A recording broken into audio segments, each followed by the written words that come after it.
Chapter 106. Make you bored. For the next few days, William Walton sent someone to bring her food at noon. At night, regardless of whether it was early or late, he would always go to her house to eat. For some inexplicable reason, the two of them became friends again. She had mentioned to him over and over again the matter of keeping the distance. However, he completely ignored them. He said, "If you want to get rid of me, there are only two ways. The first is to make me bored. Second, until the death." When she saw his attitude, she could only wait.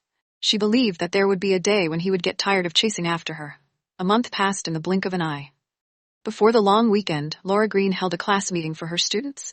She instructed them about the safety issues of the holidays and also registered the names of the students who didn't leave the school. She set up a group for these few classmates and told them to call her if there was anything going on during this period of time. When she left the classroom, Benjamin Walton chased after her. "Miss Green." She looked at him. "Oh, Benjamin, what's wrong?" "There's a car coming to pick me up. Come with me." "Where?" "Eat," my brother said. "Let me pick you up." Laura was speechless. She said, "I'm not going." "That won't do. My brother said I can be absent, but you can't." While the two of them were talking, two girls from the department walked over. One of them walked to the front of her and asked shyly, "Miss Green, you said last time that you could help me introduce a place to work. It's the long weekend. Can you help me contact them?" Nodding Laura, she said, "All right, I'll send you a message about the owner of the coffee shop later." "Thank you, Miss Green." The girl looked at Benjamin Walton embarrassedly. "Benjamin, hello?" As Benjamin Walton tugged, he coldly and indifferently did not even look at the other party and only nodded his head. The girl became embarrassed. Then, "Miss Green, I shall return first." "Sure," she nodded. After the girl left, she gently kicked Benjamin Walton's calf. "She was greeting you." Benjamin Walton cried out in pain. "Laura, how can you be so violent towards me? If you do this, be careful that I will report you in front of William. Then go and complain." "You're right, William will definitely protect you. Forcefully stuffing dog food into my mouth like this will affect my growth." "Stop changing the topic. The girl is greeting you. Why are you ignoring her?" "First of all, I clearly nodded at her. Also, there are a lot of girls who want to greet me.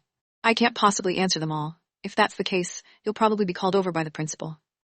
"Is it really okay for you to show off like that?" Benjamin Walton hugged his chest and laughed. "Even though it's not so good, it's a fact." As he spoke, he placed his hand on her shoulder and said, "Laura, stop nagging. Hurry up and go back, otherwise William will have to wait for you." Benjamin Walton accompanied her to the office to retrieve her bag. At the entrance of the office, Avery Harris coincidentally went downstairs, and the two of them met again. She felt that this was probably the case with the enemies. Seeing that there was a man following Laura Green, Avery Harris was jealous, and said coldly, "I heard that Miss Green is very popular among male students. It looks like this is true. I just want to remind Miss Green that you're currently a teacher. You'd better hide the stench in your bones. Don't harm the innocent students in school." Hearing someone speak in such a bad manner, Benjamin Walton looked displeased. He stood in front of Laura and casted a sidelong glance at Avery Harris. "Who are you? Who do you think you are? You dare to open your mouth to bite someone without knowing anything?" Avery Harris looked at Benjamin Walton coldly. "As the former boyfriend of your Miss Green, I am reminding you out of friendliness that your Miss Green is not an ordinary woman. Men without status or background cannot control her." Benjamin Walton said coldly, "Since you are already ex, then let me remind you. The men who come to disgust his ex after they broke up are all bastards. You really don't know what's good for you." She tugged on Benjamin Walton's wrist, who still wanted to argue with him. "Benjamin, forget it. Go wait for me at the school gate. I'll be out very soon." "That won't do. How would I know if he would bully you after I leave? This is an office building. No one can bully me now. Be obedient and go."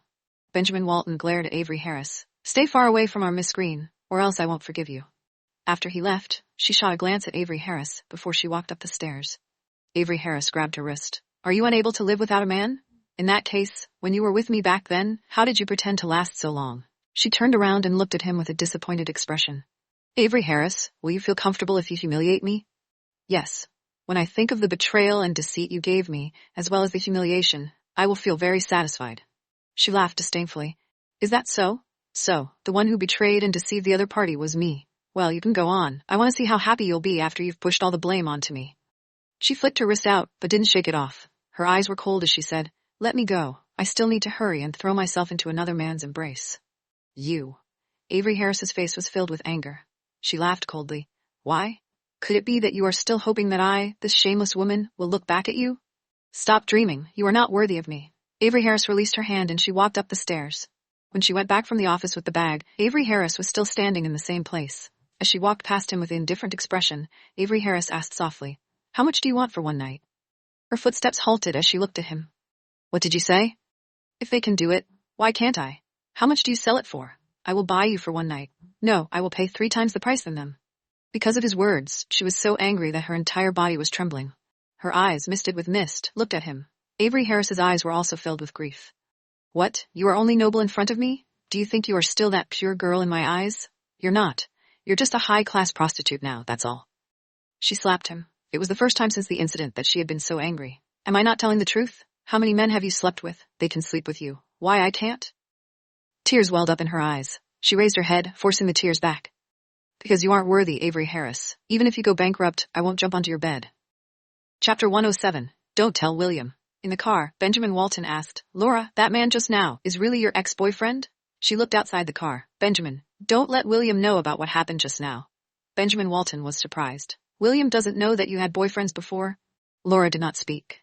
Benjamin Walton could not help but shiver. Laura, then you better confess to William.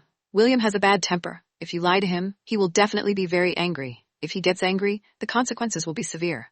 He knows. I won't let you tell him. I just don't want him to worry about me. But I see that man is bullying you. If William finds out, he would definitely help you take care of that brat. Wouldn't that solve the problem once and for all? She smiled and shook her head. Just don't tell him.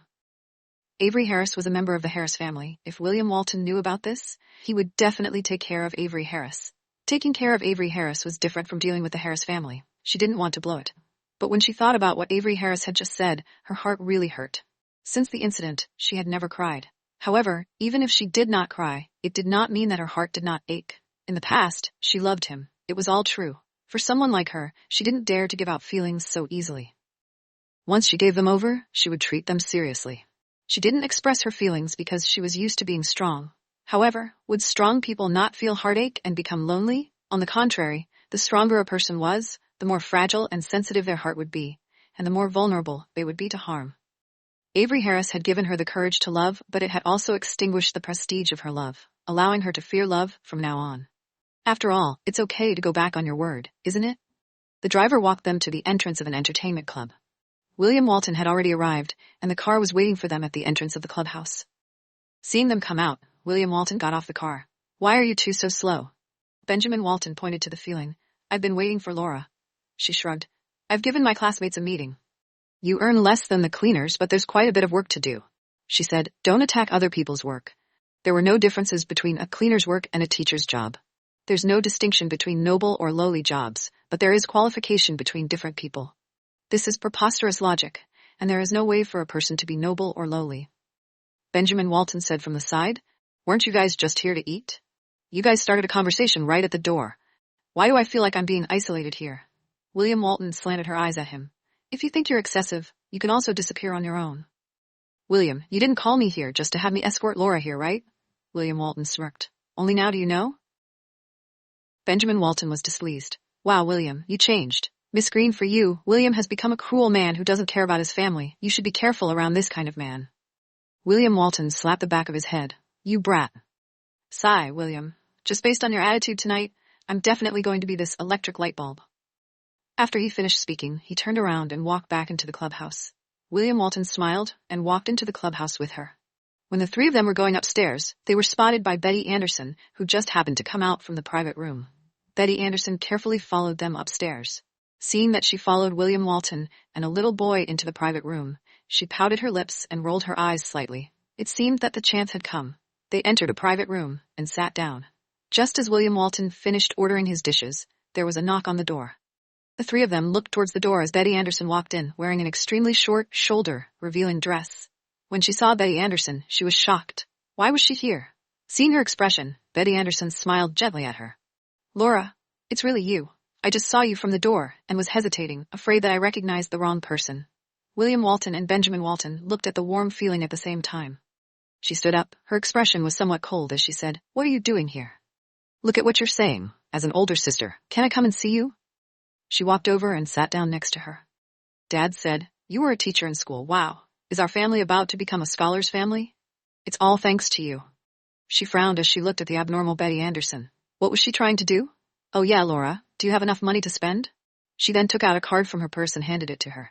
I brought this card with me. Take it and use it. Next time, I'll go to your school to find you and give you an unlimited card. She frowned. Just say, what do you want?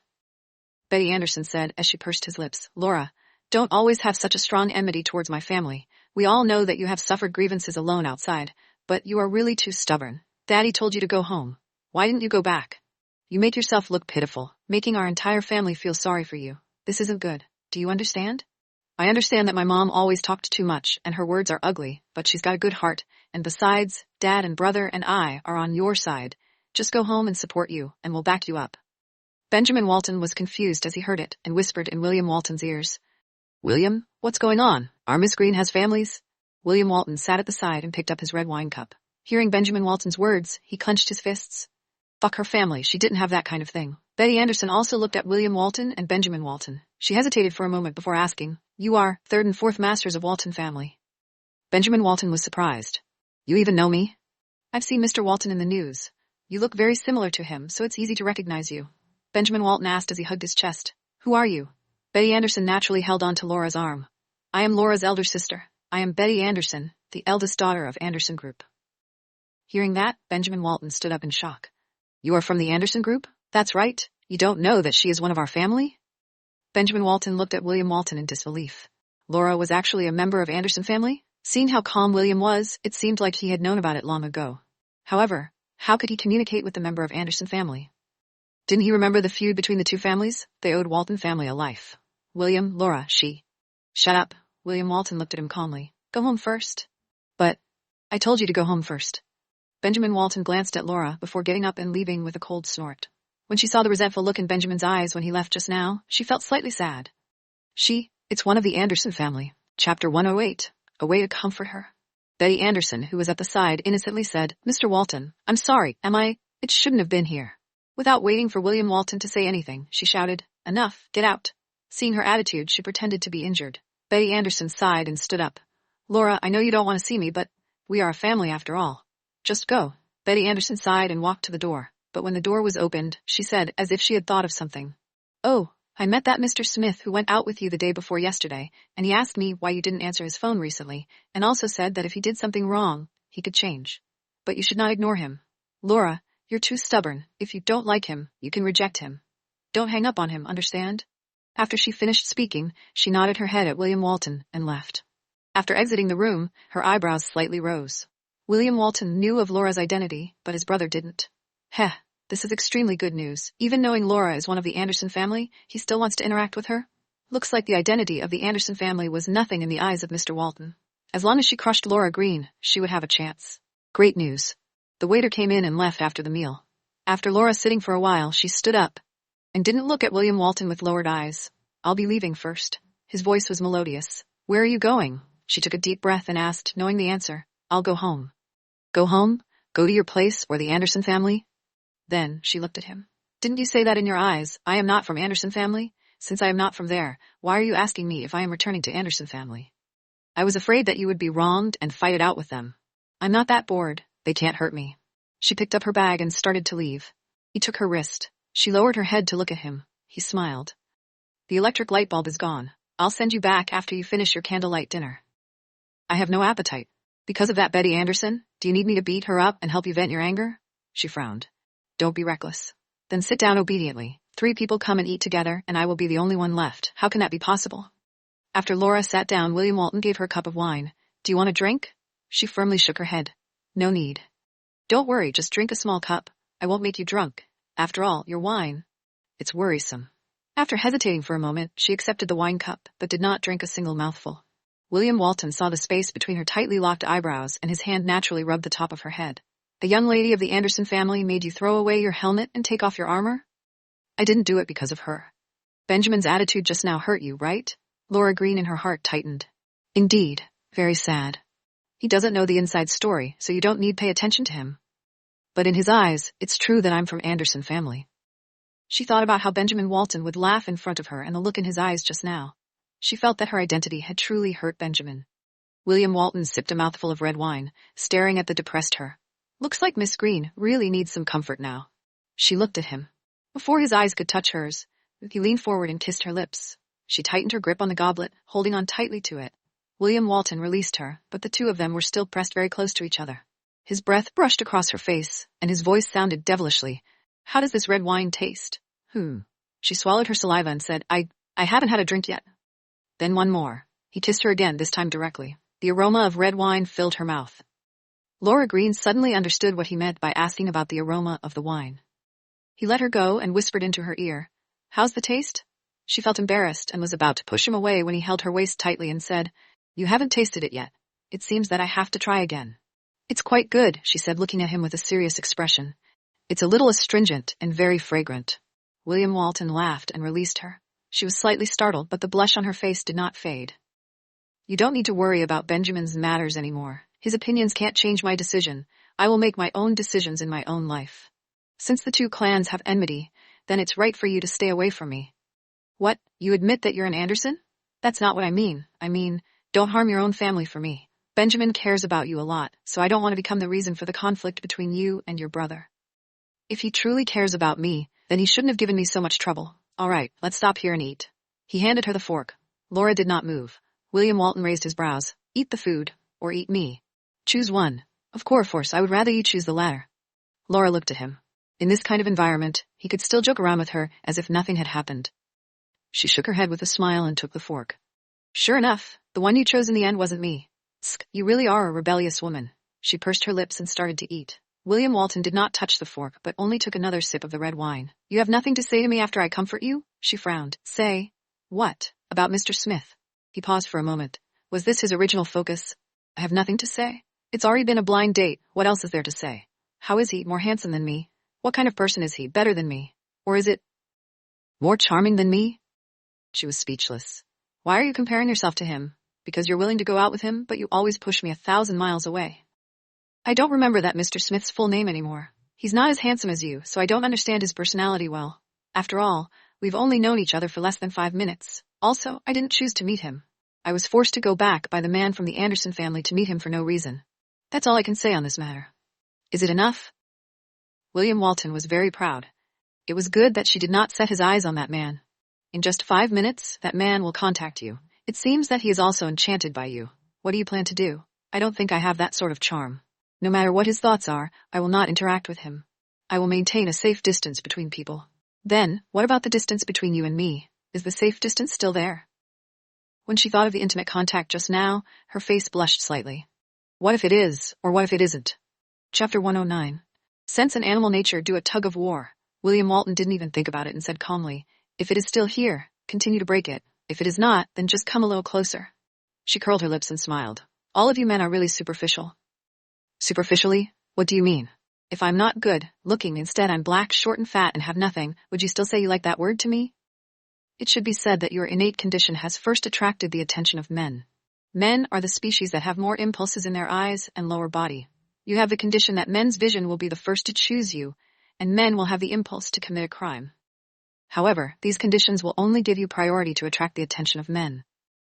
I don't deny that your external conditions have attracted me first, but now, even if you don't have these conditions, I will still like you, because I like your stinky and stubborn personality, and also because we know each other.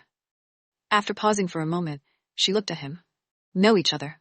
She really liked this word. There are billions of people in the world. There weren't many people who know her. She didn't know many people. William Walton looked at her with doting smile and then caressed her hair. You just don't know how much effort I have to restrain myself in front of you. Every time I kiss you, my rationality and beastly nature is always in a tug of war. If this goes on, my tadpoles will probably turn into foam. There was a slight blush on her warm face. A person who could express his desire so plainly should be very rare. After eating, William Walton sent her back home. Because it was getting late, William Walton did not follow her upstairs. He stood downstairs and watched the lights go on in her house. There was a figure in the window. He waved to her, then got into the car and left. After returning home, he told the butler to find Benjamin Walton. The butler went to the front yard to take a look, and only then did he realize that Benjamin Walton wasn't there. William Walton snorted, found his cell phone, and called him. Soon the call connected. "William, where did you go?" "Hotel." "Don't mention what happened tonight to anyone else. Also, don't let her know about the grudge between the Walton and Anderson families. Otherwise, I won't forgive you." "Big brother, why are you like this? Didn't you see it with your own eyes?" "Shut up." William Walton's voice was profound and cold. "I'll say it again. Benjamin, don't make things difficult for Miss Green. Do you understand? And if I don't listen to you, then give it a try." Benjamin Walton was furious in his heart. "William, do you really love her to the point of being unable to extricate yourself?" "I don't believe that. You are a man with self-control, and you know you made the wrong choice, so why don't stop here?" You don't have to care about my matters. You only need to remember my warning. All right, rest early. He hung up. Benjamin Walton gasped for breath. Could it be that the events of 20 years ago were about to happen again? No, he definitely could not let the Anderson family destroy William. Because of his anger, his chest heaved up and down. He should think about how he could get her to leave William. This was truly a difficult problem. Early the next morning, Benjamin Walton was waiting at the door of Laura Green's home. She went downstairs to buy groceries. When she saw him at the entrance of the residential area, her footsteps unconsciously slowed down. He looked at her with a coldness she had never had before. She walked in front of him and forced out a smile. Benjamin, is there something you need me for? Benjamin Walton said with an indifferent face. That's right. When she saw his attitude, she was already prepared in her heart. Go ahead. Benjamin Walton looked at her. Miss Green, you're a member of Anderson family, right? Laura clenched her fists. I never admit that. Benjamin, my surname is Green. Benjamin Walton was startled. That's right. The Miss Green was surnamed Green. Why would she have anything to do with the Anderson family? Moreover, the Anderson family had never mentioned that they had a daughter. Could it be? You are the illegitimate daughter of them? Green is your mother's surname? She didn't say anything. Wow. Benjamin Walton hugged his chest. I never thought that Miss Green's identity would be so amazing.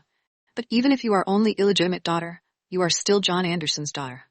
Since you are his daughter, then you should know that you and our Walton family are irreconcilable. Our Walton family cannot accept a daughter of the Anderson family as daughter-in-law. Also, you are an illegitimate daughter. If William marries you in the future, he would definitely be mocked by others. Benjamin, don't say any more. Her eyes were no longer as restrained as they were just now. Instead, they were filled with a clear coldness. After all, Benjamin Walton had crossed her bottom line. I've never thought of marrying William, so please don't talk to me like that. You tricked William, and you still say you don't intend to marry him? She took a deep breath and said, I don't think I need to explain it to you. I still have matters to attend to. You can go back now. She turned to go. Benjamin Walton said neither cold nor hot. Your ex-boyfriend from yesterday was a son of the Harris family, the principal's son, Avery Harris, right? Miss Green, the men by your side all have extraordinary identities. Do you dare to say that you really have not thought of marrying into a wealthy class? Her eyes were filled with injuries as she turned to look at him. Benjamin, I'll leave now. Can I go back now? She really didn't want to talk about it with a child. She wanted dignity, too. Looking at the expression in her eyes, Benjamin Walton felt an inexplicable sense of guilt. He knew that the Miss Green was not a bad person, but he had no choice. Miss Green, then I beg of you, please stop bothering William, okay? She nodded her head. All right. When she left, Benjamin Walton felt depressed. Why did he feel that doing this would make him look like a bad guy? She didn't go to the market. Instead, she walked around outside for a bit before going to the park. She sat in the park, trying to calm herself down. Her phone rang. She took out the phone and took a look. Seeing that it was Betty Anderson calling, she hesitated for a moment, then picked it up. Hello. Laura, where are you? Stop pretending. If you have something to say, then say it. Heh, it seems like you don't have anyone else by your side. Very well. Come over to my house right now. I want to see you. I'm not the kind of woman you can call and walk away from. Laura Green, don't refuse a toast and eat a forfeit. Don't take yourself too seriously, she sneered. I will tell you this. I want to get my hand on Mr. Walton. Help me. Betty Anderson said in a commanding tone. Heh, so, Miss Anderson came to ask me for a man? Then I'm afraid you found the wrong place. I'm not a bawd. I don't sell men. Stop playing dumb with me. William Walton is currently wandering around you. You already know your status. You aren't worthy of him. Therefore, giving him to me is your only choice. Chapter 110. Don't contact me again in the future. William Walton isn't mine. If you want him, go fight for him. But a woman like you isn't worthy of him. Heh. At least I have the qualifications compared to you. After all, I'm the true young miss of the Anderson family, and you're just an illegitimate daughter. I am not from your family, not even more the illegitimate daughter. There's no need for you to be so hypocritical. You know very well that what I said was right. You have to understand the situation. These two families have a feud, and only if I marry him can resolve this hatred. If I become the young mistress of Walton family, for Walton family and the Anderson family, it would be a win-win situation. But what can you change? You will only make William Walton hate the Anderson family even more. Isn't your heart aching for Brother Nick? In the future, the Anderson family will belong to Brother Nick. Could it be that you want to use William Walton to destroy Brother Nick? I don't care who the Anderson group belongs to in the future. I only know that your family owes it to my mother. As for your thoughts, I still have that old saying. You are not worthy of him, and I will not introduce you, a malicious woman, to him, because he is a good person. I see that you clearly want to take him over by yourself. Don't tell me that you really think that you can do anything just because you have a siren face. Laura Green, why don't you take a piss and look at yourself? If I am not worthy of Mr. Walton, then you are even more unworthy.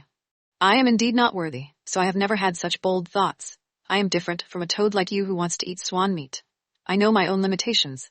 I don't think the one who needed pee in the mirror was me. It was you. In terms of wealth, William Walton is 100 times stronger than you. In terms of looks and character, if it wasn't for the fact that you didn't want to look at that face, would you have spent so much money to repair it? You despised yourself, yet you still expect William Walton to like you? Don't be ridiculous. Wake up. Also, don't call me so haughtily in the future. You don't have the qualifications. She hung up. Betty Anderson heard the sound coming from the other side of the phone, so angry that she laid on the bed and screamed twice. Damn, Laura, I'm not done with you. She let out a breath. She felt like she was going to suffocate to death. She got up and went home, packed her suitcase, and went downstairs to the station. After buying her ticket, her cell phone rang. Seeing that it was William Walton, she did not answer, and instead hung up. She hesitated for a moment before replying to his message, "Don't try to contact me again in the future." Then she switched off her phone. She did not want to suffer any more grievances because of any man. She would no longer be tied up. Everything would end today. When William Walton saw these words, his blood immediately rushed to his head. When he sent her home last night, she was still fine. Why did she have to break off all relations with him now? He went downstairs and drove to her house. No matter how he rang the doorbell, there was no answer. In the end, he got someone to pick the lock. Seeing that there was indeed no one at home, he felt a burst of annoyance in his heart. Seated on the sofa, he called Daniel.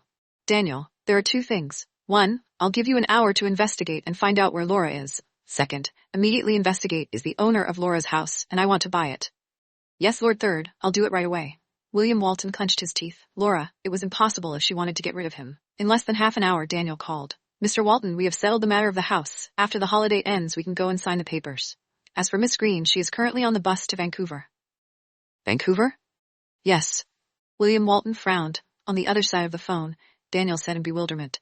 But Mr. Walton, there is something. I don't know if I should tell you. Tell me. When my people were investigating the whereabouts of Miss Green, they found out that this morning, your brother went to the entrance of the district to meet her. After that, she went to the park and came out after half an hour before she packed her luggage and left. William Walton was annoyed in his heart. Send someone to Vancouver to block her. Do I need to bring her back? No need. Send someone to follow her first. Wait for my order. Yes. He went downstairs and got into his car. On the way, he called Benjamin Walton on the phone, his voice filled with anger. Didn't I tell you not to provoke Laura? Did you ignore my words? William. I'm telling you, Benjamin Walton, if you dare to disobey me again, you better get the hell out of the country as soon as possible. Before you have no way to pull me down from this position, it's best if you behave yourself. Otherwise, don't blame me if I don't recognize you. Benjamin Walton shouted, You don't even know your own family anymore. William, you never scolded me like this in the past. That's because you were very considerate in the past. I did this for your own good. How old are you? When did I ever need a child to control my life?